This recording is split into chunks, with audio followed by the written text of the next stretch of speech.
The champagne cost more per bottle than Maya DeLeon earned in a month. She knew this because she'd served it, carefully, invisibly, to guests who never once looked at her face. Just her hands. The brown hands in white service gloves that appeared, poured, and vanished like magic tricks. Tonight was no different. The Beverly Hills Regent Hotel blazed with enough wealth to end homelessness in Los Angeles 3 times over. Crystal chandeliers the size of compact cars. A chocolate fountain surrounded by organic strawberries flown in from Belgium. And centerpiece of the entire evening, a dress that made grown women gasp. The celestial orchid. Draped on a rotating glass pedestal under a single spotlight, the gown seemed to breathe. Crimson silk that shimmered like liquid rubies. Pearl beading that caught light like trapped stars.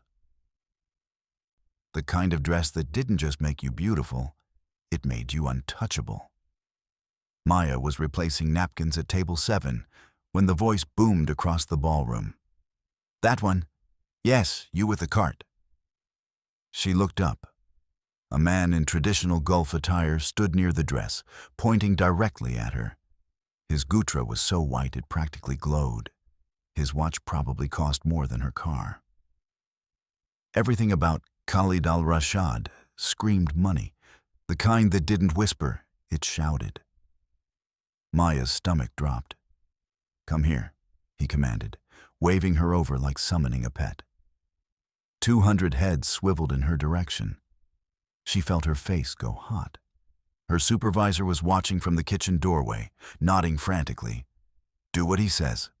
Maya abandoned her cart and walked toward him, her footsteps echoing in the sudden silence.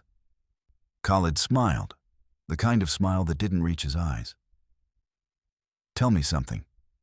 You work here, yes?" "Yes, sir." Her voice came out smaller than she wanted.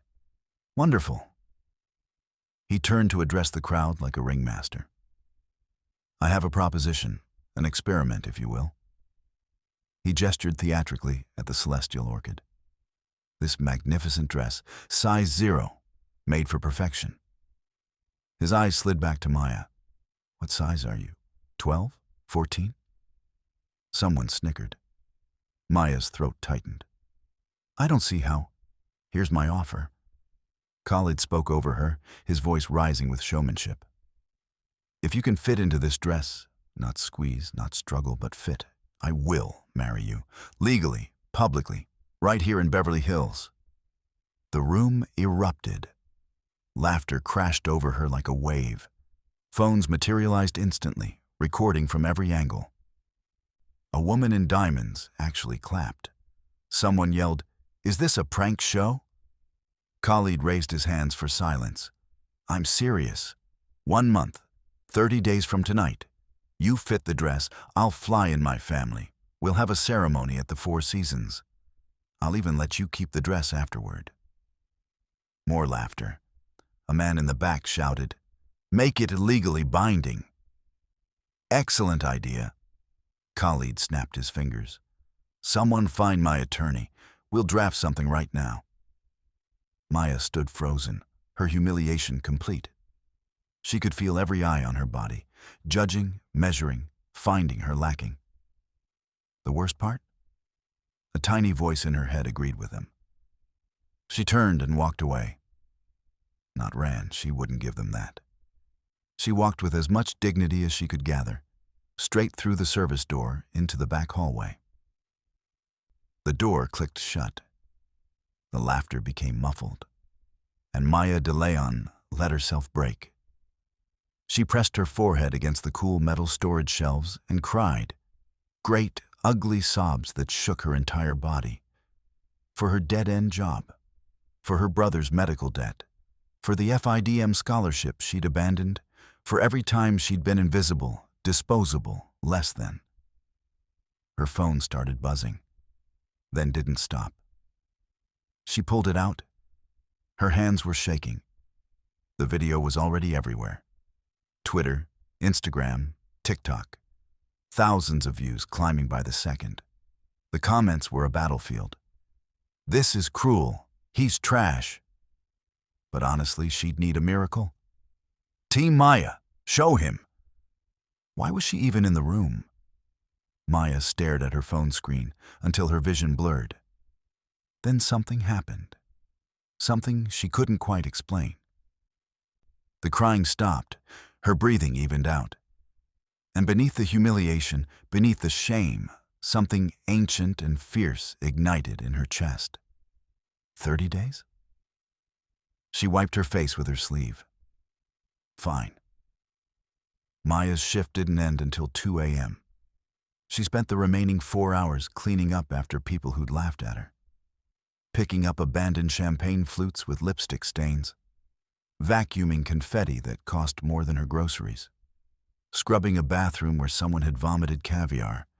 Every task felt like swallowing glass. Her supervisor, Mrs. Chen, found her wiping down mirrors in the women's lounge. Maya, my office, now. Maya's heart sank. Here it comes.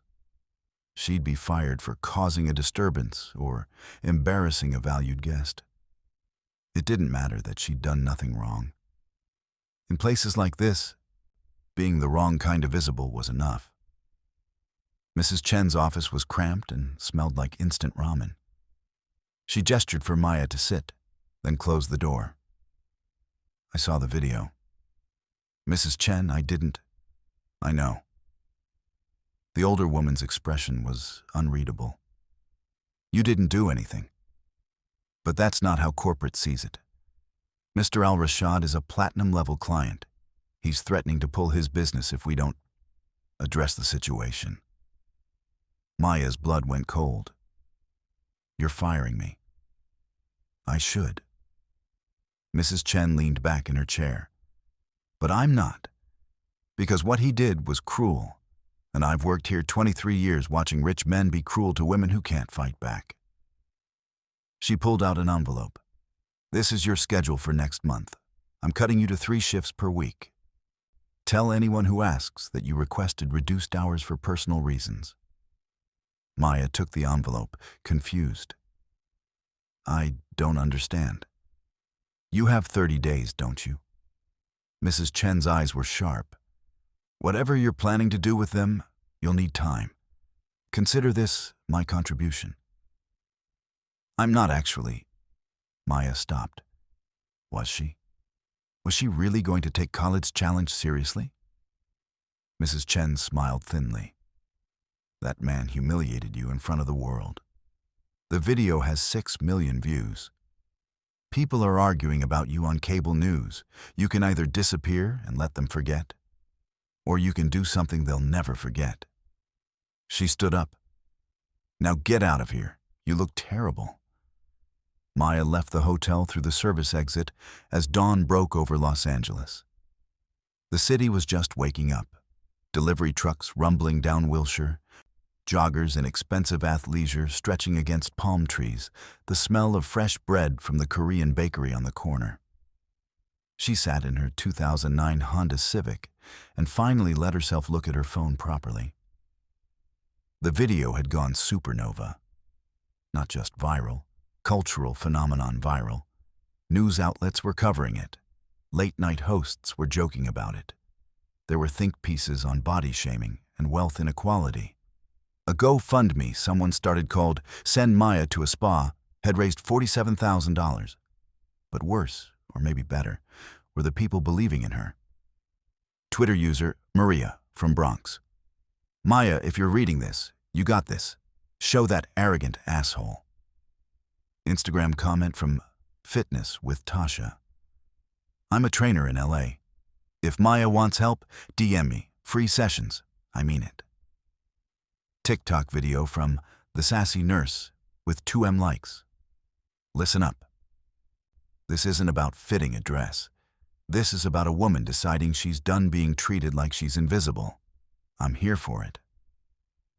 Maya read comment after comment until tears blurred her vision again. But these were different tears. She wasn't alone. Somehow, impossibly, thousands of strangers were on her side. She started her car. The engine coughed before turning over.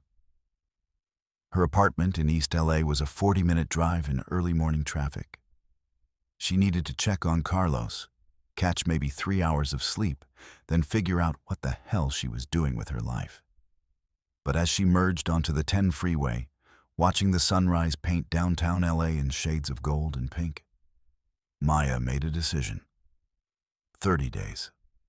Not to marry a billionaire, not to prove anything to Khalid al-Rashad, but to prove something to herself. She pulled out her phone at a red light and typed into Google, "Hardcore gyms, Los Angeles, women only." Carlos was awake when she got home, sitting in his wheelchair at the kitchen table, staring at his laptop. "Don't," Maya said immediately, dropping her keys in the bowl by the door. 6.2 million views, Carlos said anyway. He was 23, skinny from months of limited mobility, with the same dark eyes as their late mother. "Maya, this is insane." "I know. They're calling you Cinderella's Revenge on Twitter. There's a hashtag, Maya's Dress Challenge." "I know, Carlos. Some guy in Dubai just offered to pay for your personal trainer. A woman in London wants to fly you out for a makeover. There are 15 news vans outside our building." Maya stopped mid-step. "What?" Carlos wheeled himself to the window and pulled back the curtain. Sure enough, satellite trucks lined their street, reporters drinking coffee, cameramen checking equipment. "Shit," Maya whispered. "Yeah." Carlos let the curtain fall. "So, what are you going to do?" Maya sank into the chair across from him. Their apartment was small, a one-bedroom they shared in Boyle Heights. Her design sketches still covered one wall, remnants of the life she'd planned before everything fell apart. Before Mom's stroke, before the hospital debt, before Carlos got hit by a drunk driver who fled the scene. "I don't know," she admitted. "Part of me wants to ignore all of it. Go back to work, let it blow over."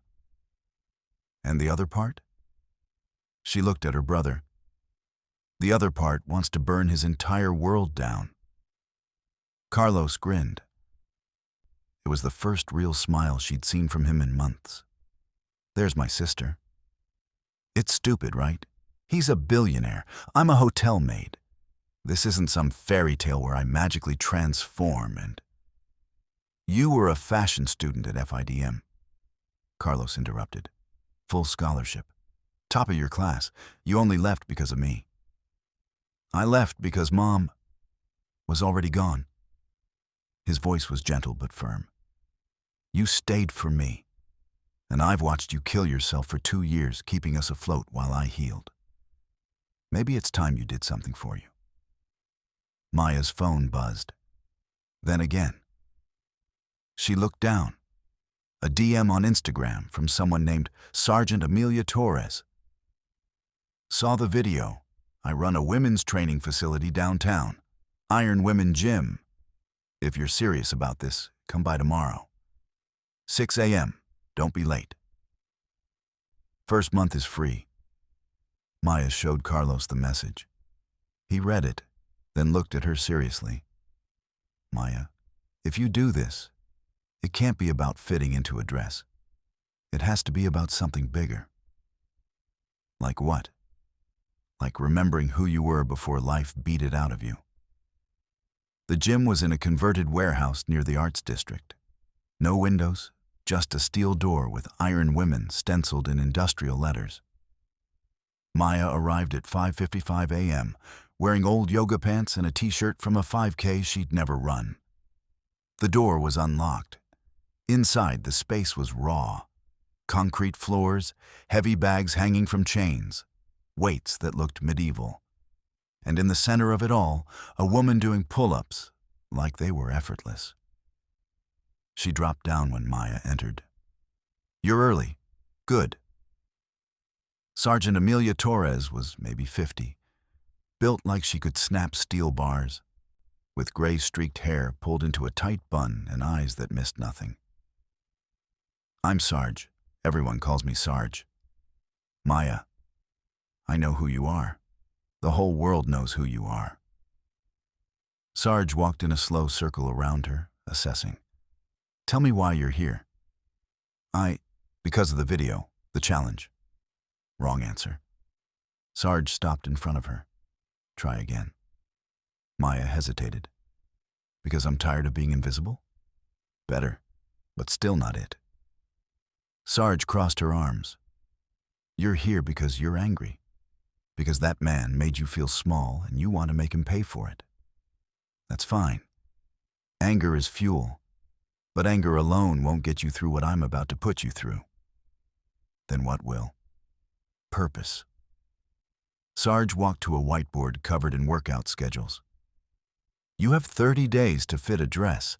I can get you there. But if that's all you want, you should leave now. Because what I teach isn't about dresses or revenge or proving things to billionaires. It's about building yourself into someone who never needs anyone's approval again. Maya felt something crack open in her chest. That's what I want. Sarge studied her for a long moment. Okay then, we start now. Drop and give me 20 push-ups. Right now? Did I stutter? Maya got down on the concrete floor. Her arms were shaking by the third push-up. She collapsed at 7. Pathetic, Sarge said without malice. Now do 8. The first week nearly killed her. Maya woke at 4:30 a.m. every day, muscles screaming from the previous day's torture. Sarge didn't believe in easing into anything. Burpees until Maya vomited, sprint intervals that made her lungs feel like they were filled with glass. Weight training that left her arms too weak to hold her phone. Pain is information, Sarge would say, unmoved by Maya's suffering. Your body is telling you where you're weak. Listen to it. Then make it stronger. But Sarge didn't just train her body. She trained her mind. Why do you lower your eyes when men speak to you? She asked one morning as Maya struggled through mountain climbers. What? Yesterday, the guy at the front desk. You looked at the floor the entire conversation. Why? Maya hadn't even noticed. I don't know. Habit? Break it. Eyes up. Always. You're not prey anymore. Another day, during a brutal core workout. Tell me about your family. What? Maya gasped, holding a plank position. Your family. Talk. My mom died 3 years ago. Stroke. My dad left when I was 10. It's just me and my brother Carlos. The brother in the wheelchair? He's recovering. Hit and run. The driver was drunk, fled the scene. Carlos had 3 surgeries on his pelvis. He'll walk again, but... Her arms gave out. She collapsed. Get back up, Sarge commanded. Keep talking. Maya got back into position, shaking. We couldn't afford the medical bills. I was at FIDM, fashion school. I had a scholarship. I had to drop out to work. Why fashion? Because I was good at it. Maya's voice cracked. Because it was the one thing that was mine. Designing made me feel like I could create beauty even when everything around me was ugly. And now? Now I fold rich people's laundry. Sarge was quiet for a moment. Not forever. 30 seconds left. Hold it. By the end of week 1, Maya had lost 3 pounds, but gained something more important. She could do 20 full push-ups. She could run a mile without stopping. She could look at herself in the mirror without immediately finding everything wrong. You're getting stronger, Sarge observed during a water break on day 9. They sat on the gym floor, backs against the wall. I can see it in how you move, how you stand. I don't feel stronger. I feel like I've been hit by a truck. Same thing. Sarge took a drink from her water bottle. But physical strength isn't your problem. You're tougher than you think. Your problem is you've spent so long being invisible that you've forgotten how to be seen. I don't want to be seen, Maya said quietly.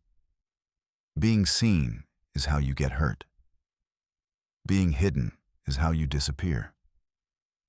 Sarge stood up, offering her hand to pull Maya to her feet. And you're not disappearing anymore, are you? Maya took her hand. No. Good. Because week 2 is when we really start working. Week 2 was when things changed. Sarge introduced her to the other women at Iron Women Gym. They trained at odd hours, early mornings, late nights, and each had her own story. Jasmine, a former Marine who'd been assaulted by her commanding officer and fought for years to get him prosecuted. Keisha, a domestic violence survivor rebuilding her life. Tomas, a trans woman who'd found sanctuary in the gym when her family disowned her. This is where we build each other back up, Sarge explained one evening after training. They sat in a circle, post-workout, drinking protein shakes. Society breaks women down in 1,000 ways. Here, we refuse to stay broken.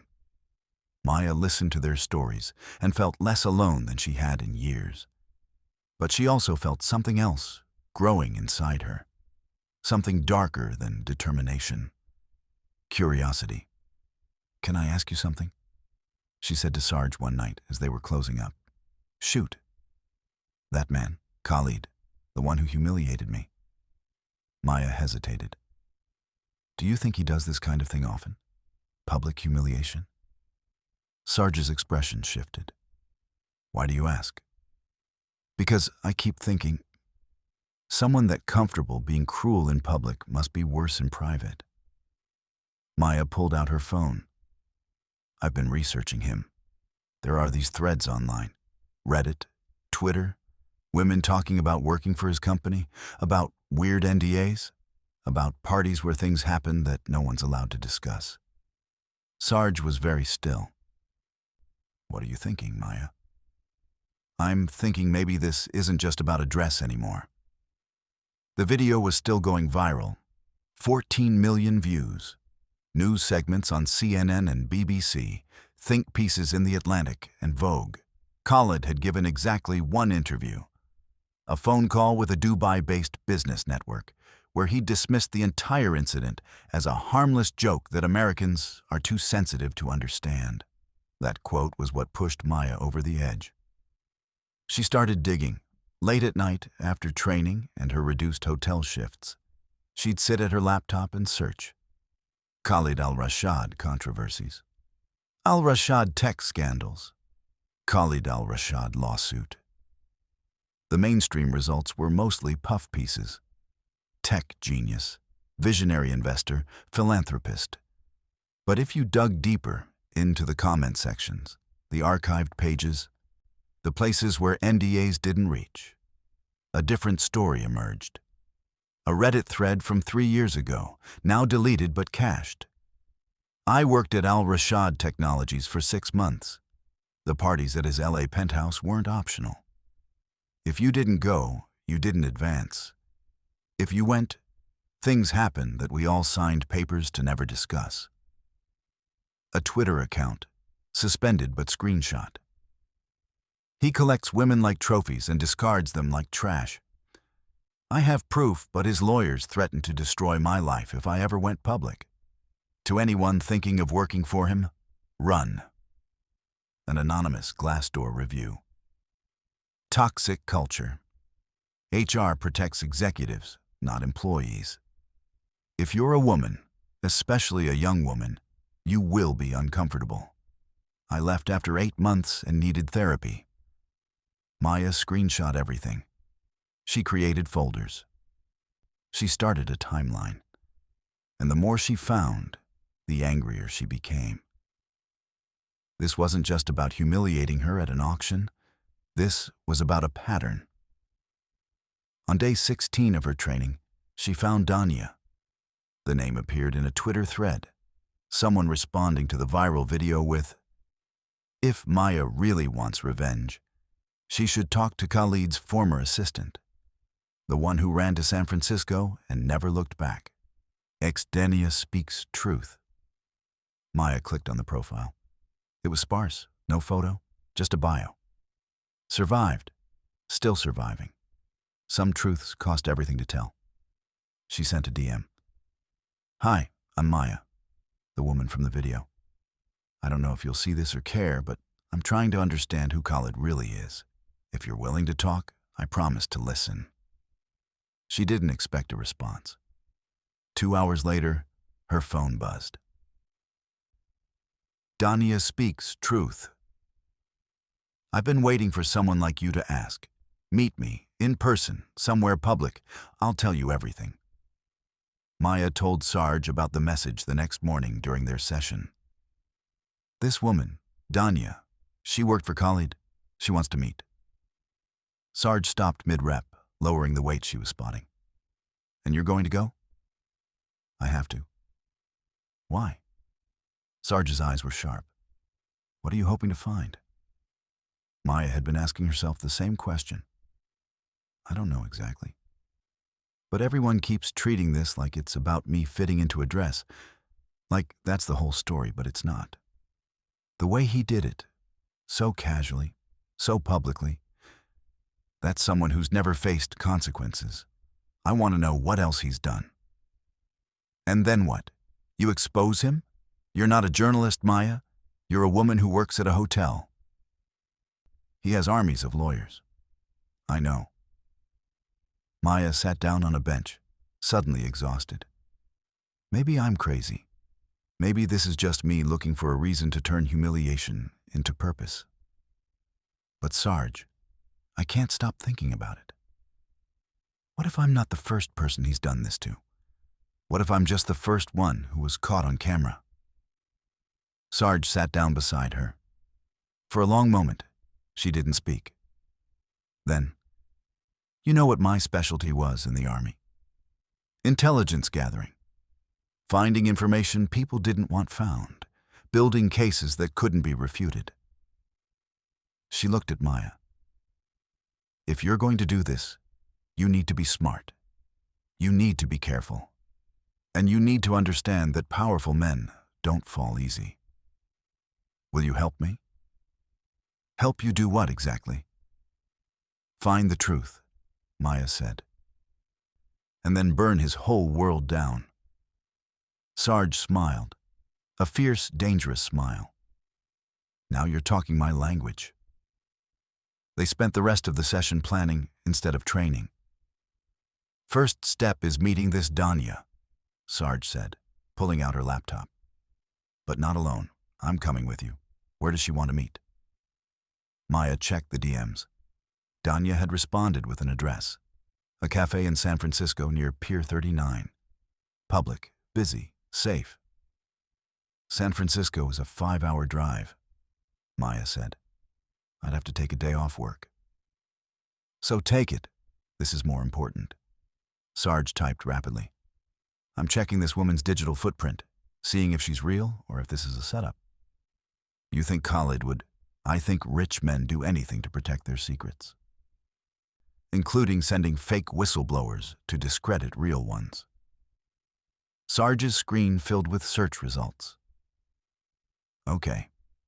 Dania Osman, age 31, former executive assistant at Al Rashad Technologies, Dubai branch. Worked there for 4 years.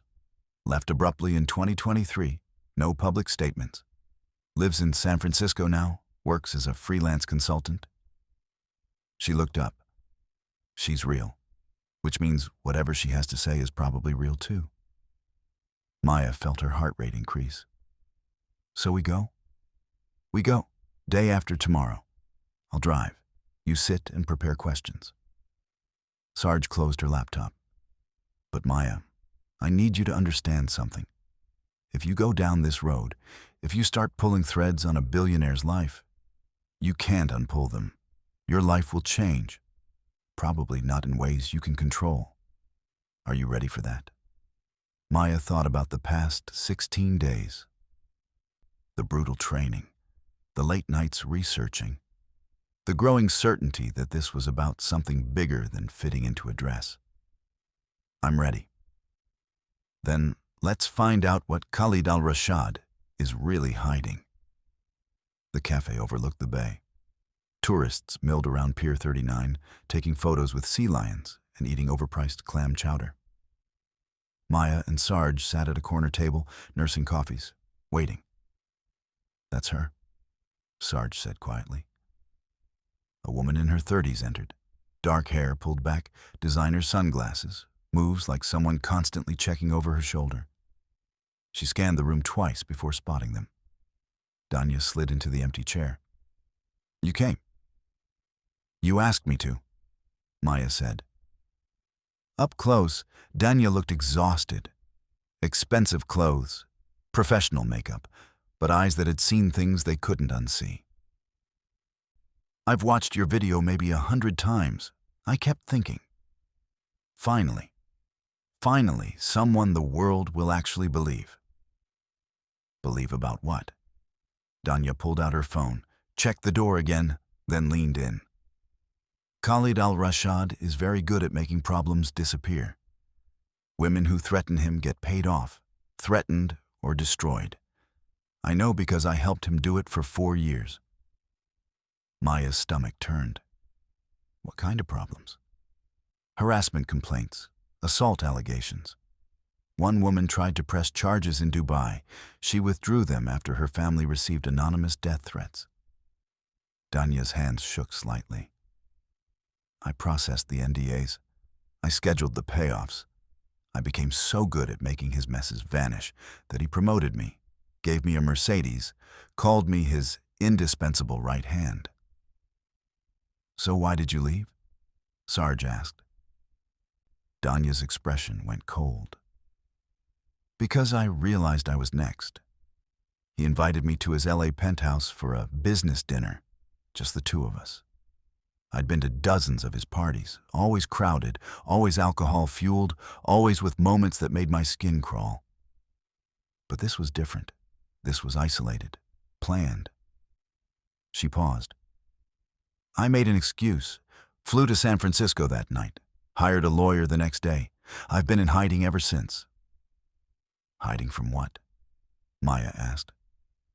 From him, from his security team, from whatever he does to women who know too much. Danya pulled out a folded paper from her purse. This is a contract I signed. Standard NDA, but look at Clause 7. Maya read it. The language was dense, but one section was highlighted. Cook acknowledges that breach of this agreement will result in financial penalties up to $5 million and potential criminal prosecution under UAE law for theft of trade secrets. $5 million, Maya whispered. He can't collect if he can't prove breach, Sarge said, reading over her shoulder. But he can bankrupt you trying. Exactly, which is why most women stay silent. Danya looked at Maya. But you? You're different. You didn't sign anything. You don't work for him, and the whole world is watching. If you expose him, he can't make you disappear without everyone noticing. Maya felt the weight of it settling on her shoulders. What do you want me to do? I want you to finish what I was too afraid to start. Danya pulled out a thumb drive. This contains names. Women who worked for Al-Rashad Technologies and left under suspicious circumstances. Some might talk if they know they're not alone. But more importantly, she hesitated. There's one more person you need to meet. Khalid's cousin, Omar. His cousin? Maya frowned. Why would he help? Because Omar isn't like Khalid. He's the family disappointment, the cousin who refused to join the business empire, who moved to LA to be a photographer. Khalid treats him like a joke. But Omar has access to something invaluable. What? Khalid's private server. Danya leaned in. Khalid records everything, every business meeting, every party, every conversation he thinks might protect him later. He's paranoid about betrayal, so he documents everything as insurance. Those files are stored on encrypted drives in a vault at his LA penthouse. Omar has the access codes. Sarge let out a low whistle. And he'd just hand them over? No, but he might if Maya asks. If he sees this as a chance to finally stand up to the family bully. Danya wrote down a number. This is Omar's contact. Tell him I sent you. Tell him it's time. They drove back to LA in silence for the first hour. Finally, Sarge spoke. This is bigger than I thought. Yeah, Maya said quietly, staring out at the highway. If Danya's telling the truth, if there are recordings proving what he's done, this becomes criminal. Not just scandal, actual prosecution. I know. Which means you'll need more than just his cousin's cooperation. You'll need lawyers, media strategy, protection. Sarge glanced at her. Are you sure you want this fight? Maya thought about the women Danya mentioned, the ones who'd been silenced. The ones who disappeared into NDAs and payoffs and fear. She thought about herself at that auction, humiliated for entertainment, turned into a viral joke. She thought about who she'd been before, the fashion student with dreams, and who she'd become, invisible, small, erased. Yes, she said, I'm sure. That night, she called Omar. He answered on the third ring.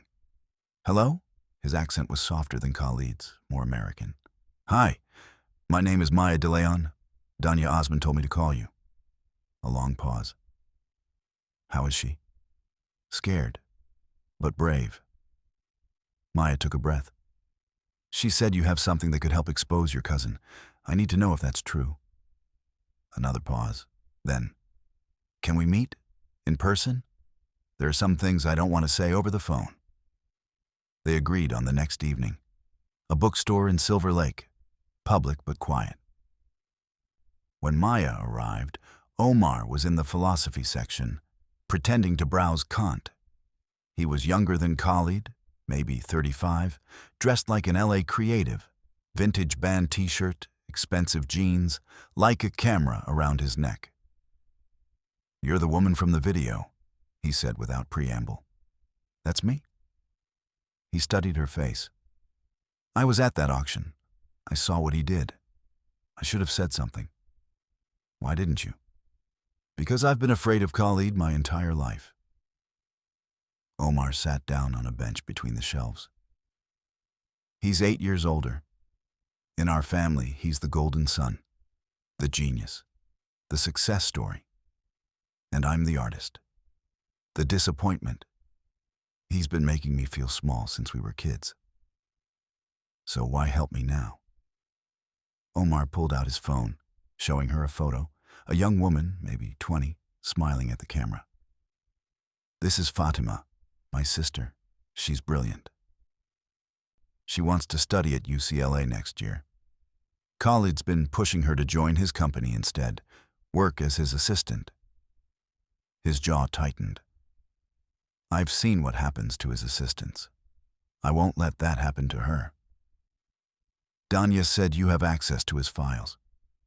I do. I'm family. He trusts me enough to give me access codes for emergencies. The vault is in his penthouse, digital storage, encrypted drives containing years of recordings. Omar looked at her. But I can't just walk in and take them. The security system has biometric scans, cameras, guards. If I get caught, he'll know immediately. What do you need? I need him to be out of the country. And I need someone with technical skills to crack the encryption once we have the drives. Omar hesitated. And I need to know you're serious. Because if we do this and fail, he'll destroy us both. Maya met his eyes. I'm not planning to fail. Good. Omar stood up. He's traveling to Dubai next week for a conference. 3 days. That's our window. I'll get the drives. You find someone to decrypt them. Then we bring down the whole house of cards. Sarge knew people. That's what she said when Maya explained they needed a tech expert who could crack military-grade encryption and keep their mouths shut. I know people apparently met a woman named Reese, who lived in a converted loft in downtown LA and looked like she'd never seen sunlight. Goth aesthetic. 3 monitors. Cables everywhere. Show me what we're working with, Reese said after Sarge explained the situation. Omar had brought a sample, a single encrypted file he'd copied from the system months ago. Reese plugged it in, and her fingers flew across the keyboard. Code scrolled on the screen too fast for Maya to follow. Military-grade encryption, Reese confirmed. Custom-built, but... She grinned. It's using an old protocol, probably installed 5 years ago and never updated. Classic rich person move. Spend millions on security but never maintain it. Give me the drives and I can crack them. Might take a few hours. How much do you charge? Maya asked. For taking down an asshole billionaire? Free. I'll even provide popcorn. Reese looked at Sarge.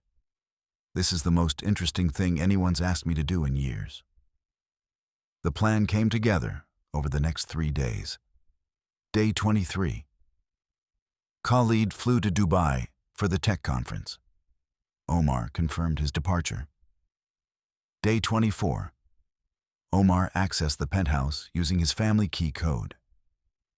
The security system logged him as authorized entry. He had 4 hours before the guards changed shift and might notice. Day 25. Sarge and Maya waited in a rented car 3 blocks away, burner phones ready. Reese waited in her loft with equipment prepared. Maya's phone buzzed. Omar. I'm in. 15 minutes passed. Each one felt like an hour. Then, found the vault. Biometric scan activated. Using my fingerprint now. Maya held her breath. I'm in the vault. There are 17 drives. Taking all of them. More waiting. Sarge gripped the steering wheel, eyes scanning the street. Finally. Coming out. Security didn't flag me. I'm walking past the guard now, acting casual. Okay, I'm in the elevator. The messages stopped. Omar? Maya typed frantically. Omar? No response. Sarge started the engine. We need to... Maya's phone rang. Omar's voice, breathless. Sorry. Signal cut out in the elevator. I'm out. I'm walking to my car. I have the drives. Maya nearly collapsed with relief. An hour later, they met at Reese's loft. Omar handed over a backpack containing 17 small hard drives, each labeled with dates. Reese cracked her knuckles. This is going to be fun. Give me 6 hours. Go get dinner or something. I work better alone. They waited at a diner in Echo Park. None of them could eat. Omar kept checking his phone, paranoid that Khalid would somehow know. Sarge cleaned her gun, a habit from her military days, she explained. Maya just stared at a reflection in the diner window. This was really happening. At 2 a.m., Reese called. Get back here, now. The footage was worse than any of them imagined. Reese had organized it chronologically. 17 drives spanning 5 years. Parties at the LA penthouse. Business dinners that weren't business at all. Conversations where Khalid openly discussed paying off women or threatening them into silence. And worse. Much worse. Videos of women clearly intoxicated, unable to consent, while Khalid and his guests laughed. Voice recordings of him instructing his lawyer to bury a harassment complaint. Photos of women crying while someone, presumably Khalid, held up an NDA contract. Maya felt sick. Sarge's expression turned to stone. Omar put his head in his hands. This is enough, Reese said quietly. This is enough to end him, not just career-wise, criminally. This is evidence of multiple felonies. How many women? Maya asked. Reese checked her notes. At least 23 that I can identify from the files, probably more who aren't documented. We need to contact them, Sarge said. Give them a chance to tell their stories on their own terms before this becomes public. Omar nodded. I can help with that. Some of them I know, some I can find through family connections. What about the police? Maya asked. Eventually. But if we go to the police first, his lawyers will tie this up in court for years. The story will get buried in legal proceedings. Sarge looked at Maya. You wanted to expose him. This is how we do it. Media first. Let the public outrage force the legal system to act. Maya stared at the screens. 17 drives worth of evidence. 17 drives of women's pain. We need to be smart about this, she said slowly. We need a plan that protects the victims while destroying him.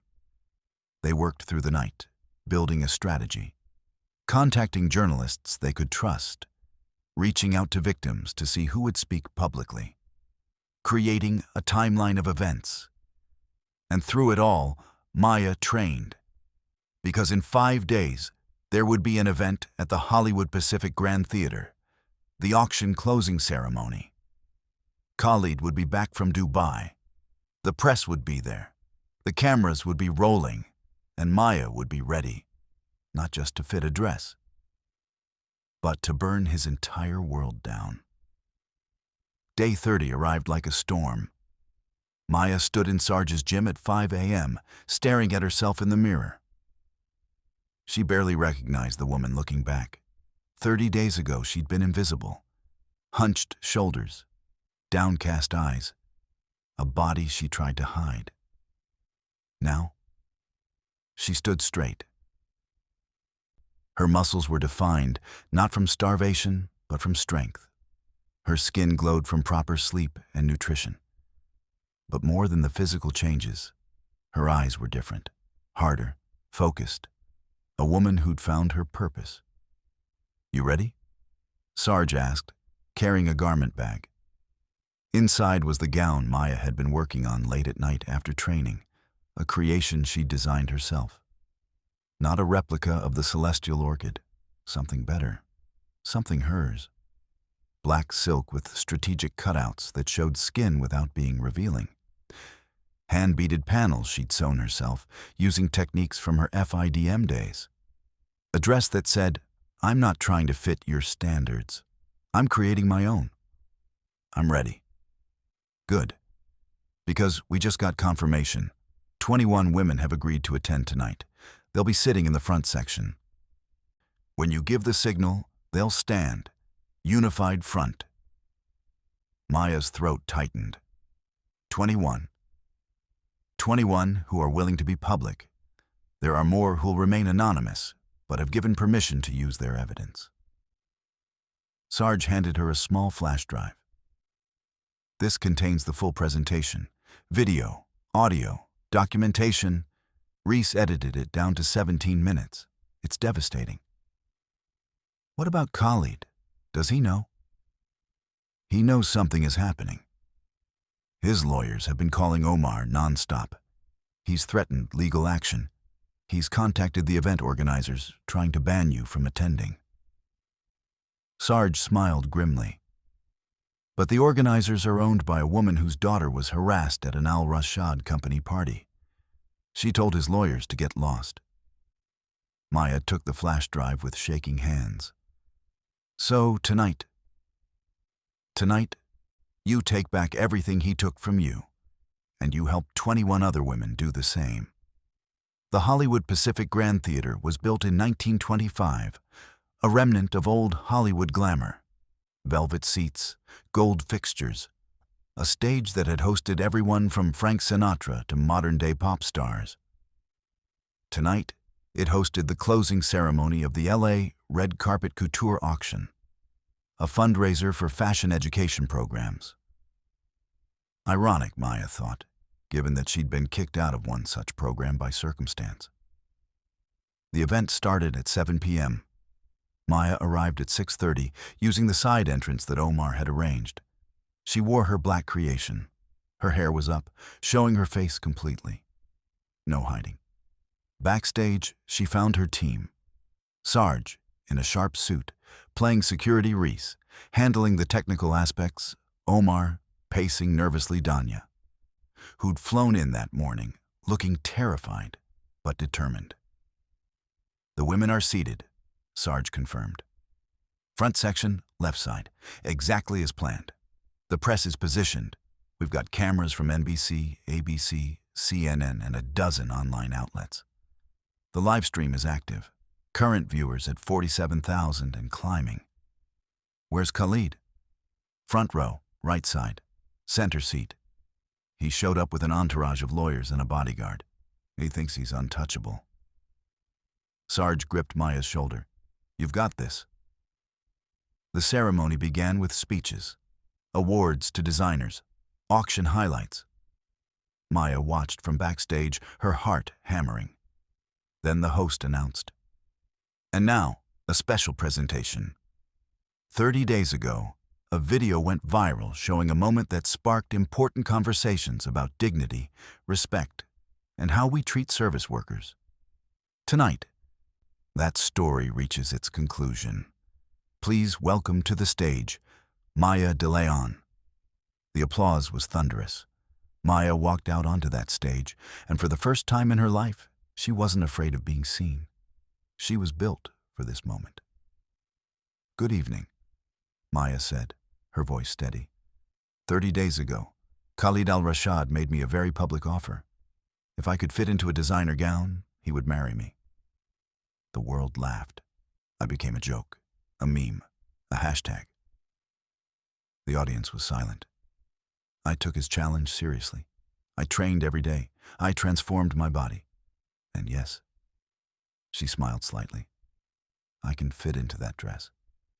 But that was never the point. On the screen behind her, images began to appear. Screenshots of the viral video, news articles, social media reactions. The point is that men like Khalid al-Rashad believe they can humiliate women without consequences. They believe their money makes them untouchable. They believe women will stay silent. Khalid shifted in his seat. His lawyers leaned in, whispering, "But we won't." Maya's voice hardened. I spent the last 30 days investigating Khalid al-Rashad. What I found wasn't just arrogance. It was a pattern of abuse spanning years. Women harassed, threatened, assaulted, then silenced with NDAs and payoffs. Murmurs rippled through the audience. I'm about to show you 17 minutes of evidence. It includes video, audio, and testimony from victims. Some of those victims are here tonight. Maya gestured to the front section. If you're comfortable, please stand. One by one, women rose from their seats. 21 women, all ages, all backgrounds, all united by one common thread. They'd been hurt by the man in the front row. Khalid stood up, his face flushed. This is slander. I'll sue. Sue me, Maya interrupted. But first, watch this. The screen behind her came to life. And for the next 17 minutes, the world saw who Khalid al-Rashad really was. The footage played in chronological order. Reese had edited it for maximum impact, starting with the minor infractions and building to the devastating evidence. Minute 1-3. Khalid at company parties, making crude comments to female employees. One woman visibly uncomfortable as he cornered her near a bar. Minute 4-7. Audio recordings of phone calls where Khalid instructed his lawyers to make problems disappear. Discussing payments to women. Threatening one woman's visa status if she spoke out. Minute 8-12. Video from his penthouse parties. Women clearly intoxicated. One woman crying in a bathroom while someone, Khalid's voice, told her to calm down and sign the paper. Minute 13-17. Testimony from victims. Faces obscured for privacy, but voices clear.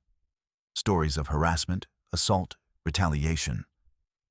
One woman describing how she was blacklisted from the entire tech industry after rejecting Khalid's advances. The theater was dead silent except for the audio from the screen. People were crying. Some covered their mouths in horror. Camera flashes lit up the darkness as press photographers captured Khalid's reaction. His face had gone from red to pale, his jaw clenched, his lawyers frantically typing on their phones. When the video ended, Maya spoke again. These women trusted Khalid al-Rashad. They worked for him. Some admired him. All of them were betrayed. She looked directly at Khalid. You thought you could humiliate me without consequences. You thought I was nobody, just a maid, easy to mock, easy to forget. She walked to the edge of the stage. But nobody is ever nobody. Every person you've hurt mattered. Every woman you silenced had a story. And now, the world knows. The audience erupted, not in applause, but in chaos. Journalists surged toward Khalid, shouting questions. His bodyguard tried to clear a path. His lawyers screamed about lawsuits. But then something else happened. Police officers entered from the side doors. 6 of them, led by a detective who approached Khalid directly. Khalid al-Rashad, we need you to come with us for questioning regarding multiple allegations of sexual assault and witness tampering. This is outrageous. Khalid's voice cracked. I have diplomatic connections. I'll call the consulate. You're welcome to do that, sir. But right now, you need to come with us. The cameras captured everything. Khalid being escorted out, his empire crumbling in real time, broadcast to millions. Maya watched from the stage, feeling, what? Not triumph, not joy. Something quieter, heavier. Justice, incomplete, imperfect justice, but justice nonetheless. Danya appeared at her side, tears streaming down her face. You did it. We did it, Maya corrected. The 21 women from the front section came to the stage. They surrounded Maya, and for a moment, they just stood there together. Survivors, witnesses, sisters in a fight they'd never asked for but had won anyway. The press conference that followed lasted 3 hours. Maya answered every question. So did Danya, Omar, and 7 other victims who agreed to be identified publicly. The story exploded globally. By midnight, Maya truth bomb was trending worldwide. News organizations scrambled to cover the story. Think pieces debated the Cinderella revenge narrative. Legal analysts discussed the criminal charges Khalid would likely face. But for Maya, the most meaningful message came from a woman in Ohio who'd worked for Al-Rashad Technologies 4 years ago. I've been silent for so long. Watching you speak tonight gave me the courage to finally report what happened to me. Thank you for being brave when the rest of us couldn't be. 3 months later, Maya stood in a different kind of spotlight. The FIDM campus in downtown LA was exactly as she remembered. Modern buildings, students carrying fabric samples, the electric energy of creative minds at work. She'd been invited to speak at a special assembly. Over 500 students filled the auditorium, and she felt the old nervousness creeping in. But then she remembered. She'd faced down a billionaire on live television. She could handle this. Thank you for having me back, Maya began, her voice steady. 3 months ago, I was working as a housekeeping attendant at a luxury hotel. I dropped out of this school 2 years before graduation because my family needed me. I thought that was the end of my story. She paused, looking out at the young faces. But it wasn't the end. It was just a chapter. A hard one I wouldn't have chosen. But also one that taught me something important.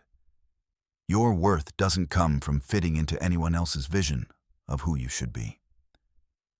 The students listened intently. I didn't fight back against Khalid al-Rashad because I wanted revenge. I fought back because I was tired of being invisible. tired of letting the world define me by my circumstances instead of my character. She smiled, and something amazing happened. When I stood up, other women stood up with me. We became visible together. After the speech, the dean approached her privately. "Maya, we'd like to offer you something. A full reinstatement of your scholarship, if you want to finish your degree.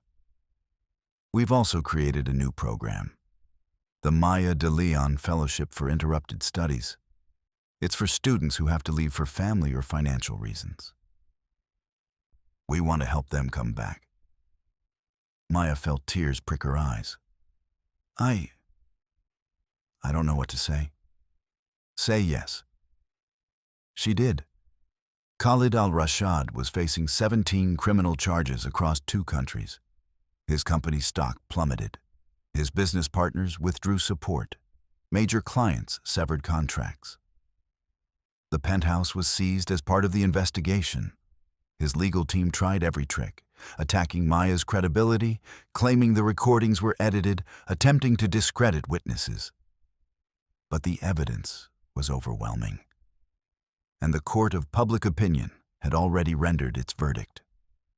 Omar moved back to Dubai to support Fatima and other family members, distancing themselves from Khalid. But before he left, he had coffee with Maya one last time. "I got an email from him," Omar admitted. "From jail. Through his lawyer." "What did it say?" "That he never meant for things to get so out of hand, that he was sorry." Omar shook his head. "I don't know if he means it or if his lawyers told him to write it." "Does it matter?" Maya asked. "I suppose not. The damage is done. The truth is out. Nothing he says now changes that." Sarge's gym became famous, in the best way. Donations poured in from people inspired by Maya's story. With the money, Sarge opened Iron Women Foundation, a nonprofit providing free self-defense and strength training to survivors of abuse. She hired 3 additional trainers, expanded the facility, and started a scholarship program for women who couldn't afford memberships. "You did this," Sarge told Maya during the grand reopening. "We did this," Maya corrected. Again. Sarge pulled her aside. "I've trained a lot of women, but you're different. You didn't just get stronger, you became dangerous in the best way. Dangerous to anyone who thinks they can diminish you. I learned from the best." "No." Sarge's eyes were serious. "You already had it in you. I just helped you find it." 6 months after that night at the Hollywood Pacific Grand Theater, Maya received a letter. It came through Khalid's attorney, clearly vetted by legal teams, carefully worded to avoid admitting criminal liability. "Miss De Leon, I am writing to express my remorse for my actions at the Beverly Hills auction. What I intended as humor was, in reality, cruel and humiliating. My behavior toward you and other women was unacceptable. I understand that an apology cannot undo harm.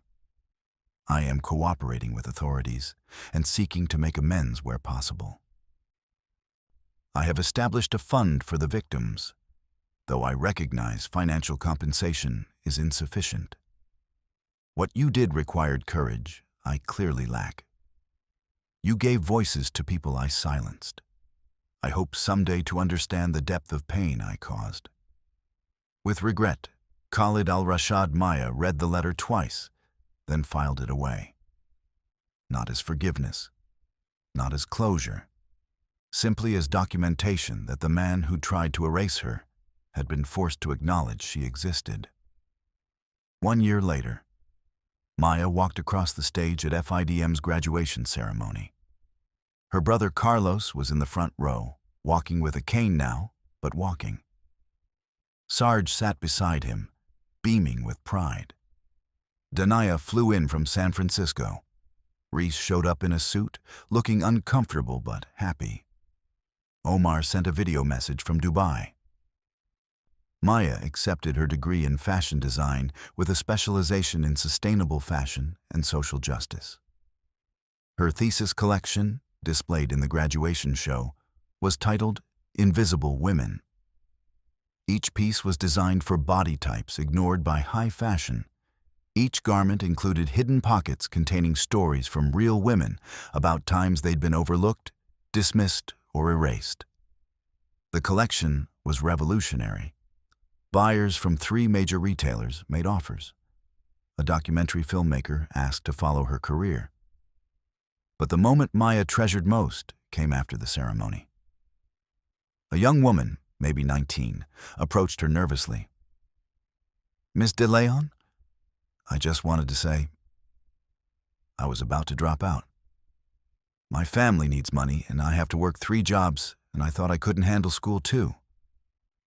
But then I heard about your fellowship. I applied. I got it. And now I'm staying." The girl's eyes filled with tears. "You saved my education. You saved my dream." Maya hugged her. "No, you saved it. I just helped you carry it for a little while." 2 years after the viral video that changed everything, Maya opened her own studio in the Arts District. De Leon Designs specialized in clothing for real bodies, made by women paid fair wages using sustainable materials. She hired graduates from the fellowship program. She partnered with Sarge's Foundation to create a work training program for women rebuilding their lives. The studio became a haven, not just a business, but a community. On the wall, she hung 3 things: a framed screenshot from the viral video, not as a trophy, but as a reminder of where she started. A photo from the Hollywood Pacific Grand Theater, 21 women standing together. A quote she'd written herself: "The world will try to make you invisible. Your job is to refuse." One evening, as she worked late on a new collection, her phone buzzed. A message from a stranger. "I saw your interview on 60 Minutes. I've been silent about what happened to me at my job for 3 years. Tomorrow I'm filing a complaint. Thank you for showing me it's possible to fight back." Maya smiled and typed back, "You're not alone. You never were." She looked around her studio, at the designs covering the walls, the sewing machines humming, the space she'd built from nothing.